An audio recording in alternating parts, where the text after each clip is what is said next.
The planet Trakal was not a place for the fragile or faint of heart. It was a world bathed in green mist and eternal humidity, where every living thing either hunted or hid, and where the air shimmered with the heat of two suns that never truly set. The annual intergalactic hunting trial had chosen this world for its merciless terrain, and the galaxy's most dangerous predators had come to test themselves against its unforgiving nature. Ships of 100 species hovered above the swamp canopy, their metallic hulls glinting in the poisonous haze. Below, the competitors assembled on a platform of blackened metal that floated just above the surface of the mire. The hunters came from worlds so different that even their silhouettes seemed to defy reason. Scaled reptilians with spined arms, insectoid soldiers with multi-jointed limbs, and crystalline beings whose bodies refracted the light like broken glass. Among them stood one human. His name was Ryan Hale, a cadet from the Terran Expeditionary Corps, barely 25 years old, his uniform still crisp from academy folds. He looked small among the towering aliens, fragile in comparison to their armored hides and natural weaponry. Yet his gaze held no fear. When his presence was announced, laughter rippled through the ranks. "A human?" hissed a Vurak, whose serpentine form coiled around his rifle. "He will last 10 minutes. Another, a massive being encased in chitin, tilted his head and clicked mockingly. Perhaps he came to serve as bait. The jeers continued until the Kazith commander raised his clawed hand for silence. The commander was enormous, standing nearly 3 meters tall.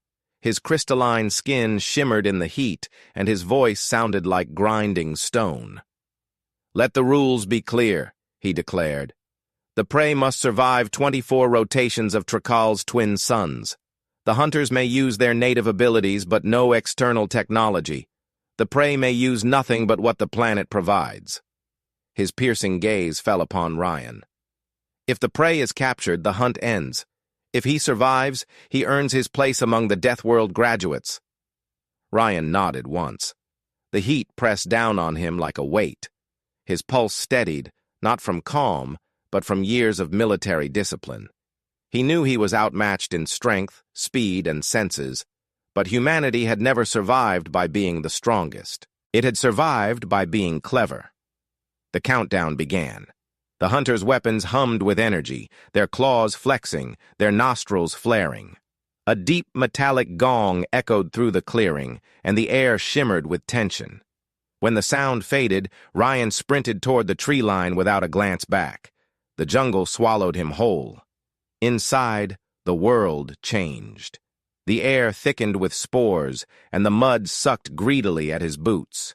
Vines hung low, dripping with toxic dew that hissed as it touched the ground. Insects the size of his hand darted through the air, their wings slicing through the silence. He knew he was already being tracked. Thermal signatures, micro-vibrations, perhaps even pheromone trails. The hunter's senses went beyond the human imagination. To them, he was not a man, but a glowing beacon of warmth, moving through a dark world like a flare in the night.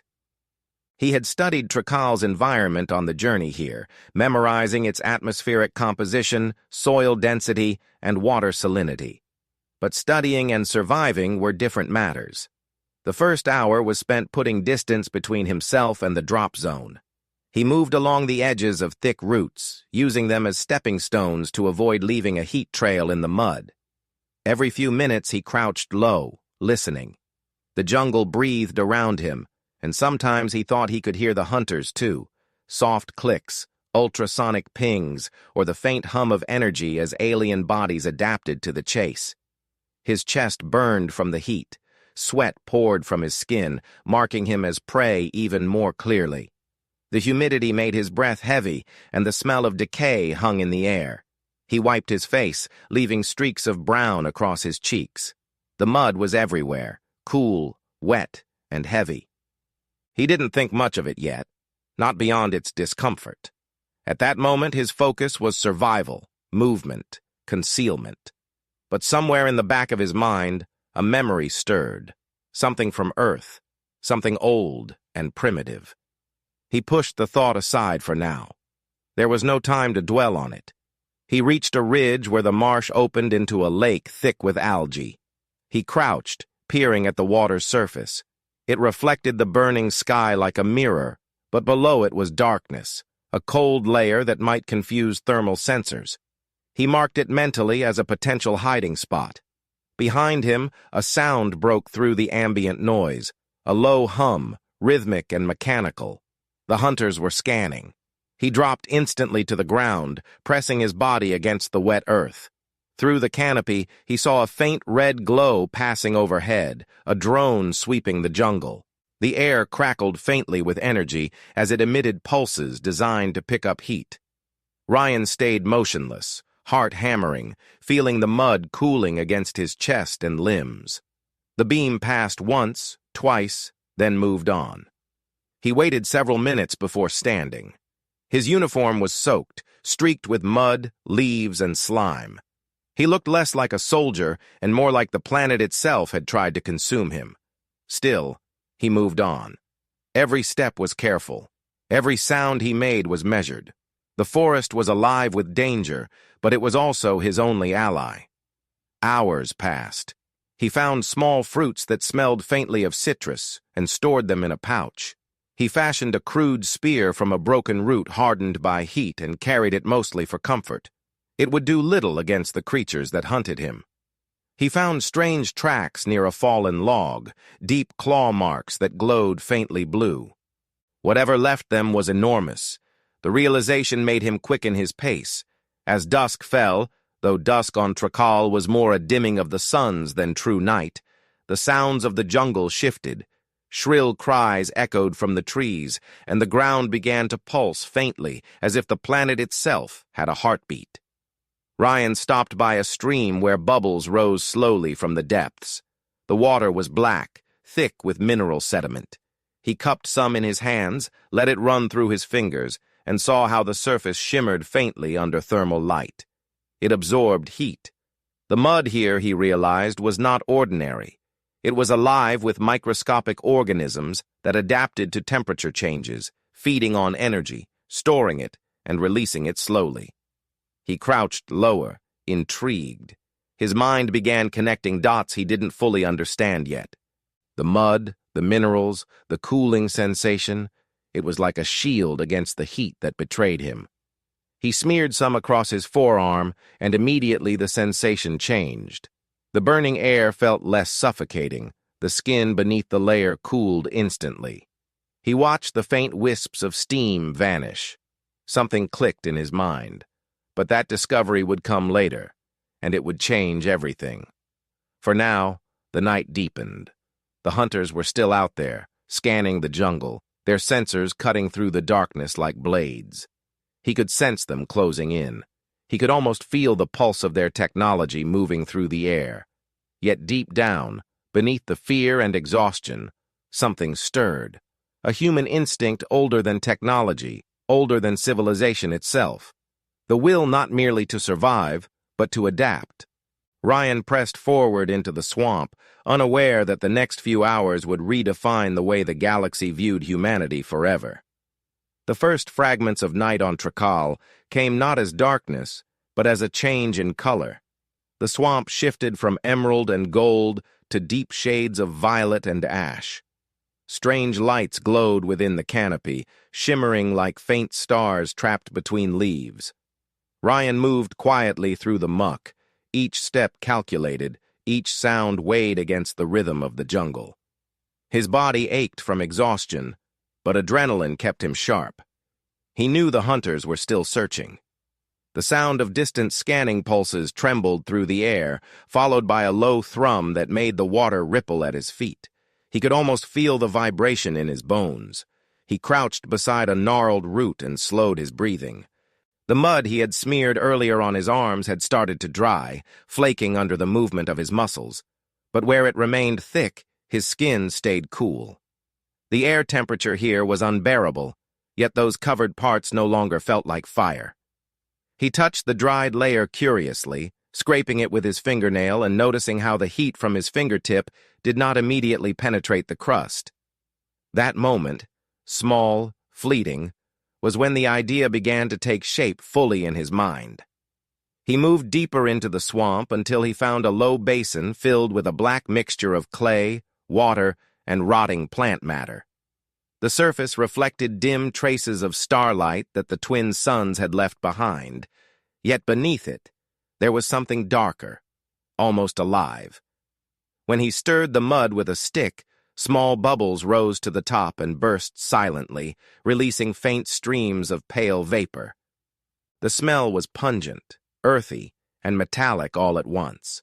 It reminded him of old footage from Earth's wetlands, the kind of place humanity had long abandoned in favor of steel cities and artificial air. Ryan dipped his hand into the basin and winced. The mixture was cold, shockingly so. It clung to his skin like a second layer, and the sensation immediately dulled the heat radiating from his hand. He withdrew it and watched the faint outline of steam vanish from his skin, as if the swamp itself had stolen his warmth. His mind began racing.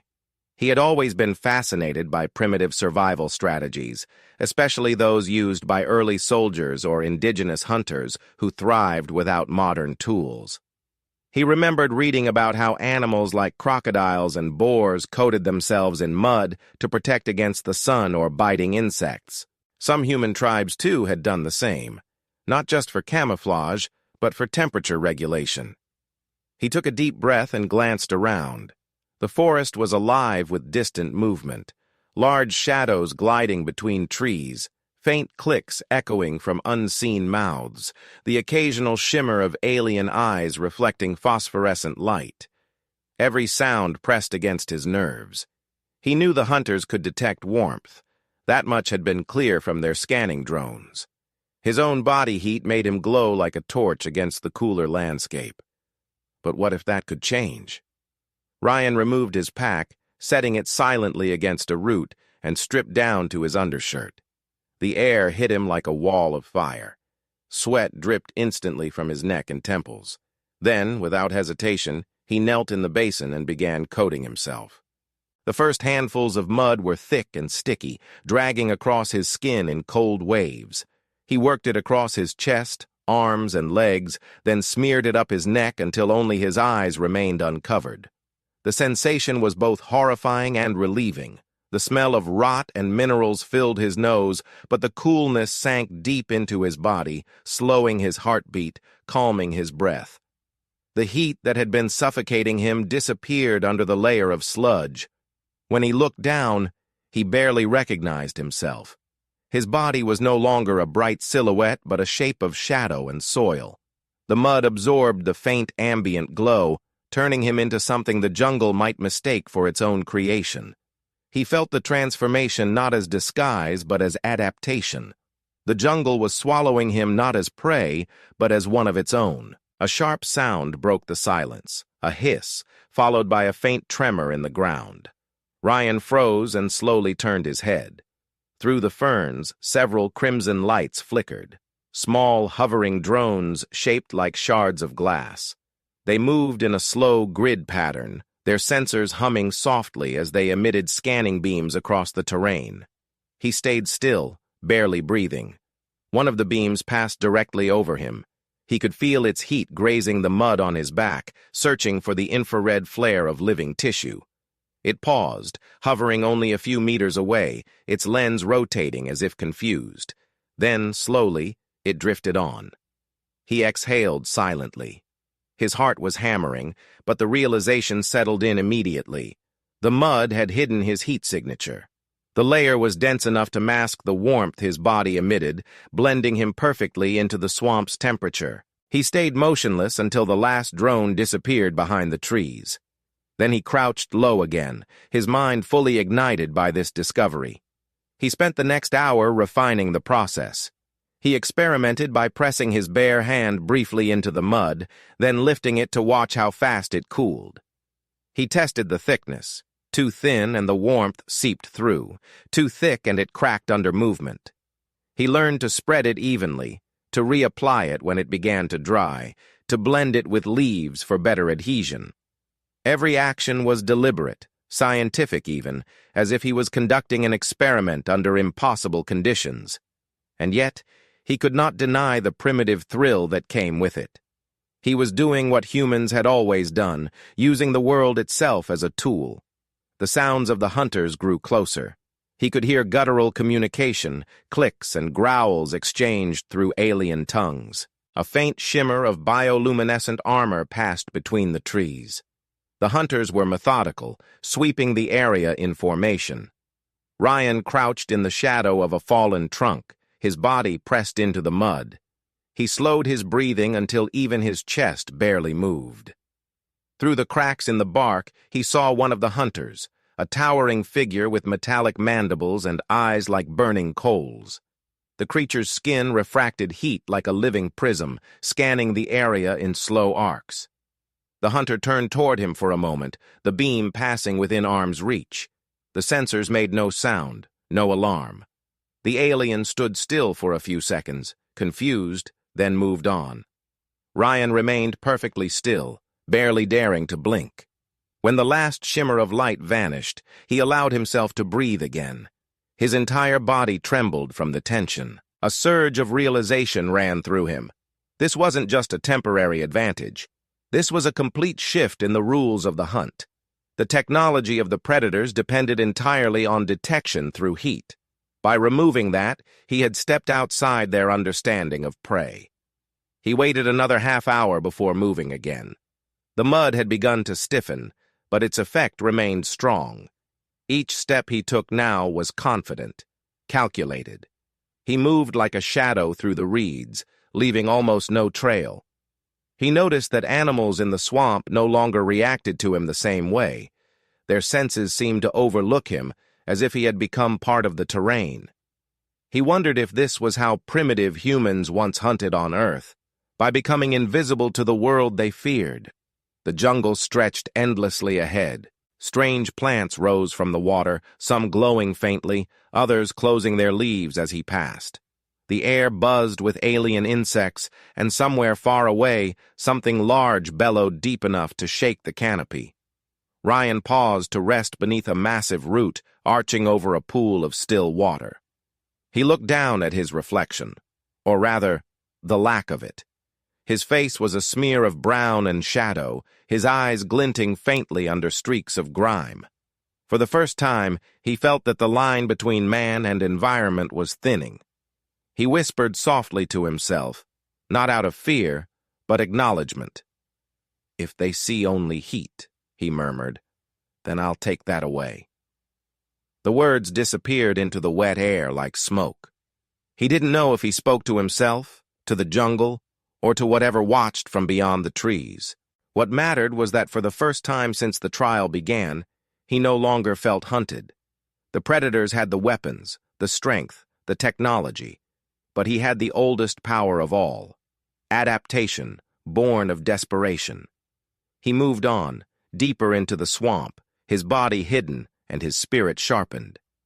The night creatures parted silently in his wake, and the forest seemed to accept his presence. Somewhere in the darkness, the hunters adjusted their scanners, confused by the sudden disappearance of their target. But Ryan was no longer merely surviving. He was learning the planet's rhythm, blending with its pulse, and soon the hunters would realize the terrible truth, that the human they had mocked had just become invisible. The next morning came with a dense mist that rolled low over the ground, curling between the mangroves like living breath. The swamp was quieter now, though the silence carried a strange tension. Somewhere in the distance, the hunters were regrouping. Their scanners had failed to detect him through the night, and confusion had already begun to spread through their ranks. Ryan could feel the shift in the atmosphere, not the natural one, but something psychological, almost electric. The predators were growing frustrated. He knew that frustration could be more dangerous than their weapons. It meant they were about to become unpredictable. He crouched beside a hollow tree trunk, his body still coated in the mud mixture he had perfected through the night. The first layer had cracked from movement, so he had reapplied it at dawn, mixing in strands of moss and ash from a small fire he had started hours earlier. The ash darkened the mud further, thickening its consistency and improving its adherence to his skin. Every motion was deliberate now, part of a rhythm he had developed instinctively. He understood that the jungle itself demanded patience, and the mud was more than protection. It was a pact between him and the planet. The air around him shimmered faintly, humid and heavy, yet he felt calm inside the cocoon of earth that covered his body. The sun rose above the canopy, casting fractured rays through the mist. To an alien's thermal scanner, the world would appear as a canvas of contrasts, patches of warm life against the cold background of soil and water. But where Ryan hid, the difference was imperceptible. His heat had merged entirely with the environment, and even his breath came in slow, shallow waves that barely disturbed the air. He was invisible not only to sight, but to detection itself. Through the hollow in the tree, he watched as the first group of hunters entered the clearing. They moved with precision, their formation tight, their movements synchronized. He counted 6 of them, all from different species. One was a hulking reptilian creature with a heat rifle slung across his back. Another had segmented limbs that clicked like knives. At the center was the same Kazith commander from the opening ceremony. His crystalline body glowed faintly in the sunlight, casting reflections across the swamp. The commander stopped, his gaze scanning the ground as if trying to sense what technology could not see. Ryan observed carefully. The hunters spoke in short, guttural exchanges, frustration evident in their tones. One of them waved a thermal scanner across the area, and the beam passed directly over the spot where Ryan crouched. The device emitted a faint pulse but reported nothing. The alien holding it grunted in disbelief. The commander barked an order, and 2 of the hunters began digging through the mud nearby. Ryan watched their movements, brutal, careless, impatient. They were acting on instinct now, no longer the calm predators they had been at the start of the trial. That was his first advantage. He waited until the group spread out, then began moving along the edge of the clearing, using the thick roots as cover. Every movement was measured.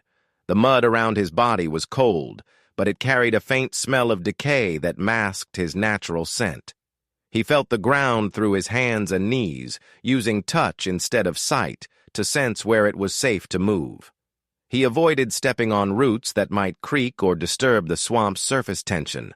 The jungle had its own language, and he was learning it fast. A sudden noise shattered the fragile quiet. A shriek of frustration from one of the hunters as his scanner shorted out. Sparks flared briefly, and the smell of burnt circuitry filled the air. Ryan froze behind a fallen log, watching as the group gathered around the broken device. The commander snarled, his voice a metallic echo. The heat weapons hummed with energy, but he noticed they were useless without a target. The entire hunt had been built on technology designed to track warmth and motion, but none of it could function in this environment. The swamp was absorbing everything: light, sound, heat. The perfect shield for a human who had learned to listen instead of run. Ryan crouched lower and studied their body language. The Kazith commander raised his hand, pointing toward the southern ridge. The group began to move again, fanning out through the trees. As soon as their attention shifted, Ryan slipped deeper into the marsh. He moved with such precision that not even the insects reacted to him anymore. His boots sank silently into the soft mud, his reflection barely visible in the water. The longer he remained hidden, the more he began to understand that invisibility was not merely a matter of sight. It was psychological. He could not think like prey. He had to think like the swamp itself, still, patient, ancient. Hours passed. The heat grew heavier, and the jungle seemed to hold its breath. He reached a small glade where the ground was dry enough to rest. There, he took a moment to examine his surroundings. Strange plants grew here, tall stalks that bent when touched, releasing small clouds of spores that glowed faintly blue. He avoided them instinctively, realizing the spores might carry heat or movement signatures that could betray his position. He was adapting in real time, calculating risks faster than his fear could catch up. The sound of approaching movement pulled him back into focus. He sank into a nearby pool, submerging himself until only his eyes remained above the surface. Through the thin film of mud, he could see the rippling outlines of two hunters approaching. One of them moved on four limbs, sniffing the air through a tubular organ on his head. The other carried a scanning staff that emitted rhythmic pulses. Ryan remained perfectly still, submerged in silence. The mud clung to him like armor. The hunters stopped near the pool. The one with the staff scanned the area twice, frowning. The sensor gave no reading. The creature turned to his companion, clicking in frustration. Then the one sniffing the air growled softly, stepping closer to the water. He dipped his claw into the surface, stirring the mud slightly. Ryan's muscles tensed, every nerve screaming to react, but he didn't move. The claw withdrew, and the creature muttered something to his partner. Both turned away and continued on, unaware that the prey they hunted was inches beneath them. When they disappeared into the trees, Ryan finally exhaled. The sound of his own breath was the loudest thing he had heard in hours. He stayed in the water a little longer, letting the cold seep into his bones. It was uncomfortable, but comfort no longer mattered. What mattered was control. Control of body, of thought, of every instinct that could give him away. As the sun began to descend again, Ryan crawled out of the pool and began preparing for nightfall. He needed to keep his body temperature stable and his mud layer intact. The swamp cooled rapidly once the suns dipped below the horizon, so he mixed a thinner coat this time, adding fragments of warm ash to balance the temperature difference. He rubbed it along his neck and chest, feeling the strange harmony between the elements. He was learning to calibrate himself to the planet's own thermodynamics, turning his biology into a system of camouflage. The forest darkened into a maze of faint blue and green glows. The predator's lights appeared again in the distance, red and angry, cutting through the mist. Ryan crouched beside a massive root, observing them from afar. The hunters were moving faster now, less coordinated, driven by irritation. The commander's voice barked orders, his tone sharp and metallic. The team's discipline was fracturing. That was his second advantage. Fear and confusion among hunters could turn any pursuit into chaos. Ryan picked up a handful of small stones and heated them briefly over the remnants of his ash pile. Then, using a thick leaf as insulation, he tossed the stones into the water several meters away. Within moments, the heat signature drew the hunters' attention. They rushed toward the spot, their scanners lighting up as the devices detected the sudden change. Ryan used the distraction to slip behind them, silent and unseen. The trick was simple but devastating. Their own dependence on technology betrayed them. They could not comprehend a being who used the planet itself as a weapon. He moved through the shadows, his mind calm despite the pounding in his chest. He knew the game had changed. He was no longer the hunted creature fleeing for survival. He was something else now, something older, primal, efficient. The jungle had given him its secret, and in return, he had become its invisible hand. By the time the hunters realized the false signal, he was already gone, blending once more with the living mud and the silence of the swamp. Above, the sky deepened into darkness, and the twin moons reflected faintly on the water's surface. Somewhere in the night, a single thought settled into his mind. He was no longer merely surviving. He was rewriting the very rules of the hunt. The second night descended like a heavy curtain, swallowing what little warmth remained in the swamp. The air thickened with fog that shimmered faintly in the moonlight, turning every shadow into a possible movement. The jungle's sounds had changed. The usual hum of insects and distant calls of predators were replaced by uneasy silences and short, trembling bursts of noise, as if the ecosystem itself could sense the chaos among the intruders. Ryan crouched beneath a tangle of massive roots, his back pressed to the cold, wet earth, observing through the slits between vines as the hunters moved through the clearing again. The difference in their behavior was clear. The precision and arrogance that had defined them on the first day were gone. Now they were loud, impatient, and fracturing. The Kazith commander walked ahead of his squad, his crystalline skin glinting under the moons like shards of fractured glass. He barked orders in a guttural rhythm that carried through the mist, and the smaller hunters scrambled to follow. Two of them argued over the data flickering on a scanner. The device emitted constant static, unable to form a coherent image. The commander slammed a fist against it, cracking the display, and tossed it aside in disgust. His patience was collapsing. Ryan could see it in the way the commander's head twitched with every sound, in the restless movements of his claws. Ryan had spent the previous hours studying the rhythm of their patrols. Each group moved in sweeping arcs, circling the swamp with increasing frequency, yet the closer they searched, the further they drifted from him. He had turned invisibility into strategy. By remaining close to their path rather than far from it, he was operating inside their blind spot. They expected him to run. Instead, he lingered near their shadows. The very thought made him smile faintly. He had prepared for this moment with care.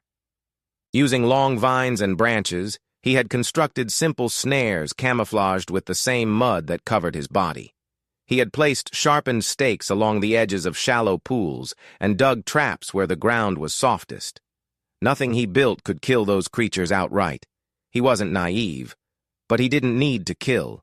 He only needed to confuse, to make them doubt their surroundings and fear their next step. Fear, he knew, was far more dangerous than hunger or strength. The first trap triggered just before dawn. A loud hiss erupted from the distance, followed by a piercing shriek. One of the hunters had fallen into a pit, his leg impaled on a buried stake. The others rushed toward the sound, shouting commands, their armor clanking against the roots. Ryan listened, unmoving, his breath steady. The swamp magnified the echoes, bouncing their cries across the water until no one could tell where the real sound came from. He could hear panic rising among them, the disbelief that a primitive human could manipulate them so easily. He watched from a distance as the Kazith commander knelt beside the wounded hunter. The creature's blood glowed faintly blue as it spilled into the mud, and steam rose where it touched the ground. The commander roared something in fury, his claws slashing the air. Then, in a fit of rage, he fired his plasma rifle into the forest, lighting up the darkness with streaks of molten energy. The blasts struck trees, shattering bark and sending embers into the fog. The heat briefly illuminated Ryan's hiding spot, but the layer of mud and ash absorbed it completely. He remained unseen, motionless, a ghost only a few meters away from their rampage. The more the commander raged, the less control he had. Ryan noticed it, the subtle breakdown of hierarchy, the desperation of creatures who had never known failure. One of the smaller hunters gestured nervously toward the commander, trying to calm him. The gesture was met with violence. The Kazith turned and struck the subordinate across the chest, knocking him into the water with a splash. The others froze. None dared to intervene. The air pulsed with tension. For the first time since the hunt began, Ryan realized that the predators were turning against themselves. He took advantage of the moment. Silently, he slipped from his position and crawled along the edge of a nearby ridge. His movements were slow but fluid. Each motion had purpose. He reached into his pack and withdrew a small pouch made from woven reeds, filled with ash and cooled embers from his earlier fire.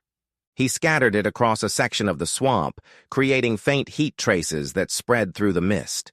Within seconds, the hunter's scanners picked it up.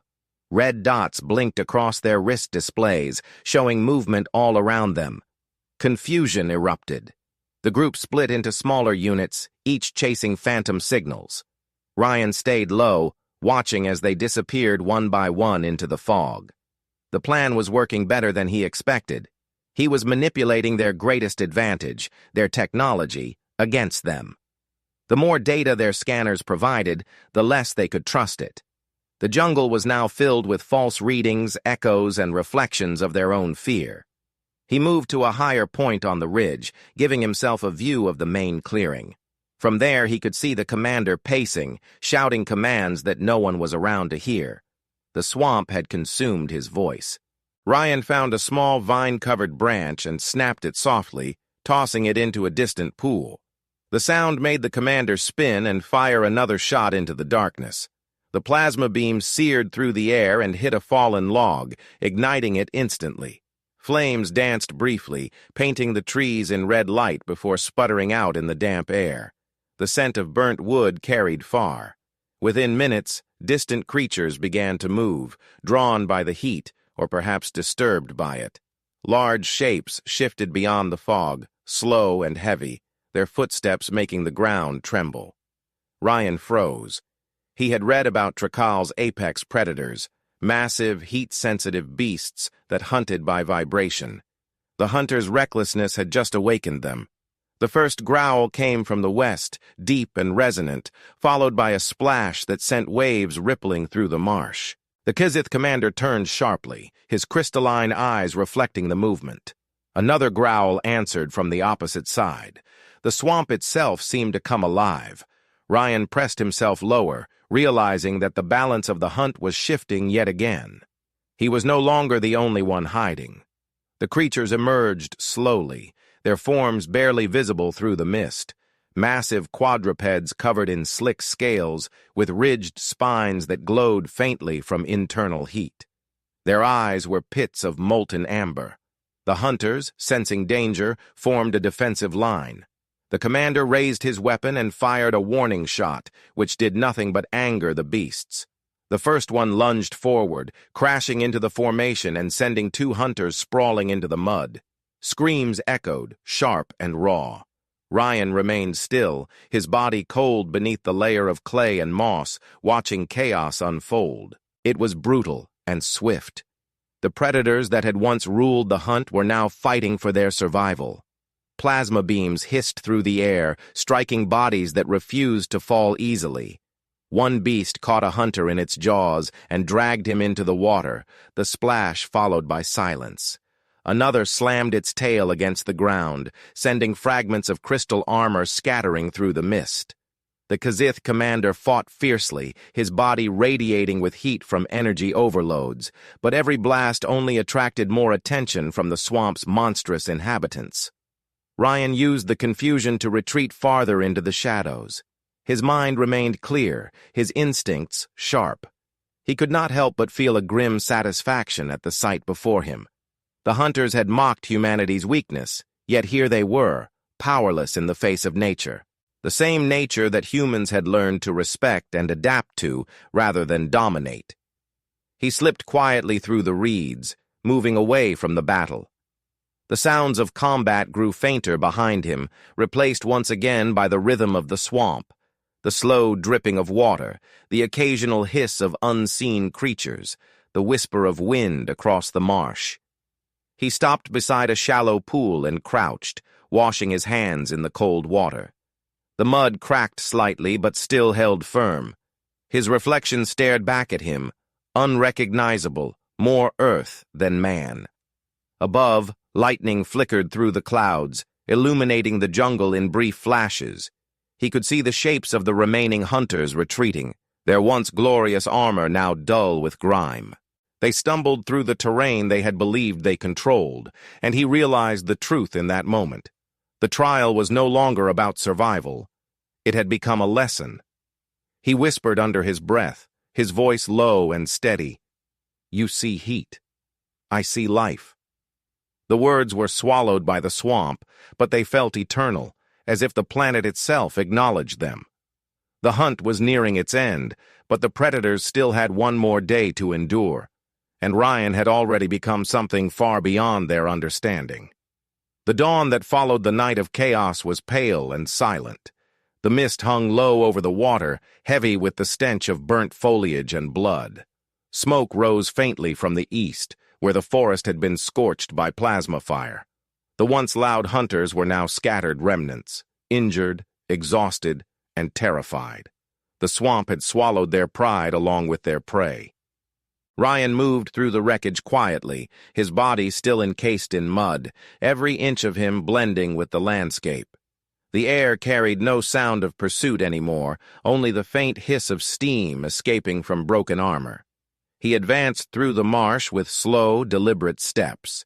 Each footfall sank slightly into the soft ground, leaving no trace once the water closed over it again.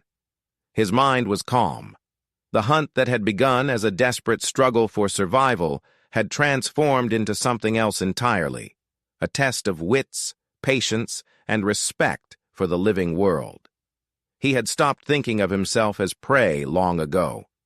Now, as he moved through the silence of Trakal, he understood that the planet itself had chosen its victor. From a distance, he saw movement near the ruins of a fallen tree. A faint glimmer of red light flickered through the mist, accompanied by a strained, mechanical hum. One of the hunters was alive. Ryan crouched and watched.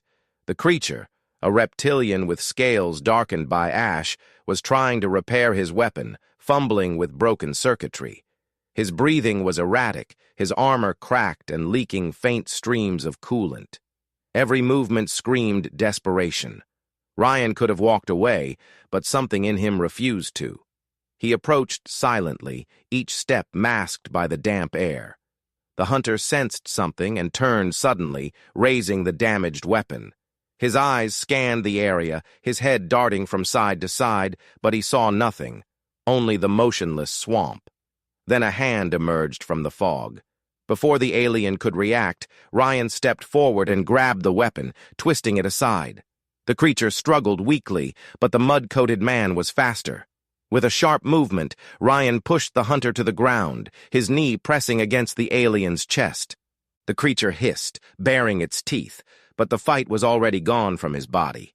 Ryan looked down at him, his face expressionless beneath the cracked layer of dried earth.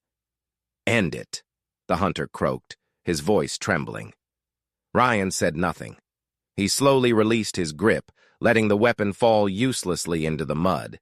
The alien stared at him, confusion and disbelief warring in his gaze. Ryan stood and stepped back, motioning toward the direction of the landing zone where rescue ships would eventually arrive.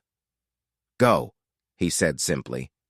The word cut through the silence like a blade. The hunter hesitated, then crawled away, his movements sluggish and broken. Ryan watched until the figure disappeared into the fog. He turned toward the deeper part of the swamp. The twin suns were rising now, casting beams of gold through the trees. The light reflected off the water's surface, creating shimmering patterns that danced across his face. The heat was returning, slow and relentless, but he no longer feared it. The mud on his body had hardened into a second skin, cracked and scarred but protective. It carried the scent of life and decay, of victory earned through understanding rather than domination. As he walked, he found signs of more fallen hunters. One trapped beneath a collapsed root, another slumped against a boulder with his armor melted into his flesh. The swamp had been merciless. He passed them all without pause. He felt no triumph, no vengeance, only the quiet recognition of a truth older than any species, the one who adapts, survives. He had not fought the jungle. He had listened to it. The others had come to conquer, and in their arrogance, they had become victims of the very rules they thought they controlled. By midday, the skies began to clear. The mist slowly thinned, revealing the jagged silhouettes of alien ships circling above.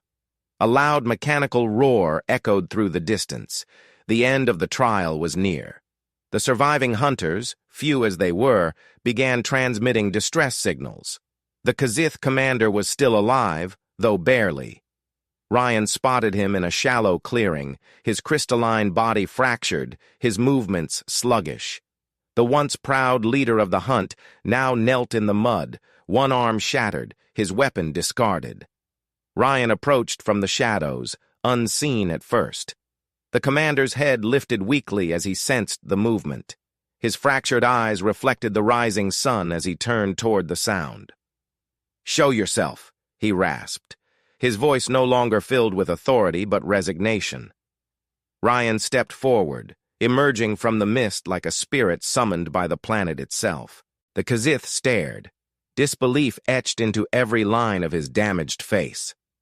"How?" he whispered. "How could a human—" Ryan stopped a few paces away. "Because you only see what your sensors tell you," he said quietly. "You see heat, not life. You measure strength, but never adaptability." He crouched slightly, scooping up a handful of mud and letting it fall through his fingers. "This world isn't conquered through power. It accepts only those who learn from it." The commander's breath came in shallow bursts. His crystalline chest glowed faintly with inner heat. He tried to speak, but no words came. Ryan looked at him for a long moment before turning away. The Kazith bowed his head, the gesture small but unmistakable, a predator acknowledging defeat. A deep, resonant horn sounded from above as the first extraction ships descended through the atmosphere. Dust and mist spiraled under their engines. The trial was over. Ryan walked toward the extraction zone, his body still covered in mud and ash, leaving faint footprints that vanished as quickly as they appeared. As he reached the clearing, the remaining spectators, officials, judges, and onlookers from 100 worlds, stood in stunned silence. The human had emerged alone. The others had either fallen or withdrawn. The chief adjudicator, a slender creature with glassy eyes, stepped forward.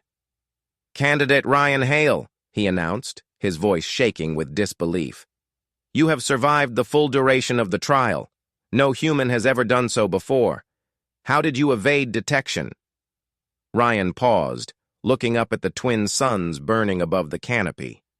He thought of the swamp, the mud, the silence, the pulse of the living earth.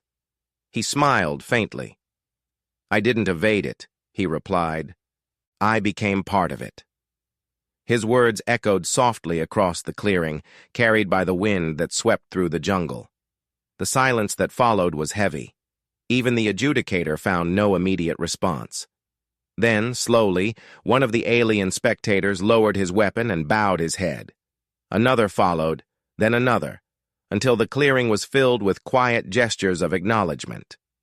For the first time in the history of the trials, the hunters bowed to a human, not out of pity or amusement, but respect. Ryan stood there, still motionless, feeling the cool wind against his skin. The mud had begun to dry and flake away, revealing the faint shimmer of his natural warmth beneath. The ordeal was over, but something fundamental had changed within him. He no longer felt separate from the world he stood in. He understood now that survival was not about strength, nor was it about dominance.